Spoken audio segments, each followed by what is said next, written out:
Since I first started lifting, I've always trained my legs hard, but in 2023, I no longer care. I'm very satisfied with how my legs look. Yeah, on video they look super fat, but in real life, they're actually very muscular. I only train lower body now so I can reach a 600-pound deadlift. At this point in the video, I will give you a way to find out whether you should skip leg day. But I also want to make a broader point about choosing your own goals, because most people in the gym, they act like sheep. If you want to look good in day-to-day life, upper body should be your main focus. Once you get your lower body to a certain point, it doesn't really matter if you put more size on. Think about it. When people compliment your gains, they're usually talking about your shoulders, your arms, your traps. You never see anyone go, "Hey, nice hamstrings." Of course, if you're a bodybuilder, a strength athlete, or if you just like training legs, don't listen to me. But if you're a regular dude who just wants to get really jacked like me, your legs probably don't matter as much. You have to work out on your own terms and not let other people influence you. There's this prevailing idea that if you don't train legs, you're not a real lifter. That's bullshit. There aren't any rules deciding how you have to train. You can pick and choose any goal that you like. Alex Leonidas is a great example of this. He stopped training legs for 2 years because he didn't care anymore, and he got a lot of criticism. Leg training didn't align with his goals at the time, so it was the right decision. This mindset can apply to any type of training. Take strength as an example. I've made it clear that I want a 600-pound deadlift. I have precisely zero interest in my squat or my bench press. I failed a 275 bench last summer, and I've never gone heavier since. And you might ask, what about a 3-plate bench? Don't you want to bench 3 plates? You're so close. Nah, not really. I just don't care. I'm very content to go light on bench press and use bodybuilding form.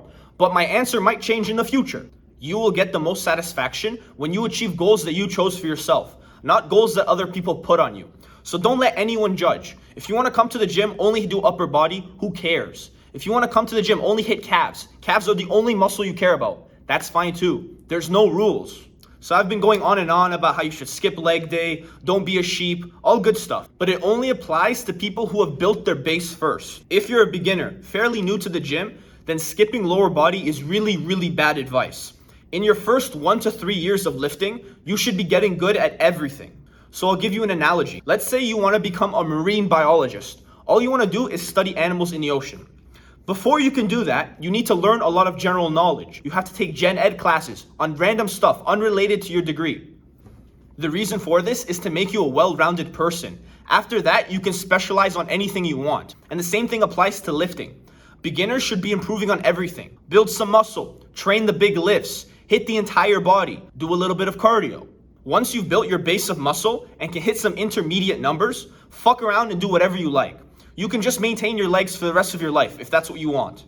If you truly do not care about chicken legs, then never train them. Okay, I won't stop you. But the vast majority of people don't want to look like this. So don't be lazy. Train your legs, at least in the beginning. So now let's answer the question, should you skip leg day? This doesn't have to be just about legs. You can switch out the word for anything else.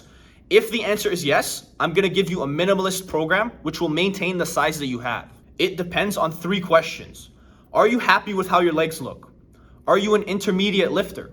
So minimum 1.5 years of lifting and around a 2-plate bench, 3-plate squat, 4-plate deadlift. And the last question, do you need to train your legs to achieve any other goals? If your answers are yes to the first 2 questions and no to the last questions, then fuck legs, there's better stuff you could be doing. But if at least one of your answers was different, then continue to train your lower body. Keep in mind your answers can change over time. This is what it would look like for me. Because I answered yes to question 3, I'm still training legs. But in a year or so, when I hit my deadlift goal, I will probably just maintain. Here is an example of a maintenance program that I would run. It's only 2 exercises per workout and 4 sets total for your legs. If you find that this isn't enough for you and that your legs are shrinking, add a 3rd set or another exercise. It's important that you still train hard. You need to give your muscle a reason to stick around. If you've decided to continue training legs, the back extension is highly underrated and will get you a lot of gains. So check out my video on it here. What's blue but less heavy? Light blue.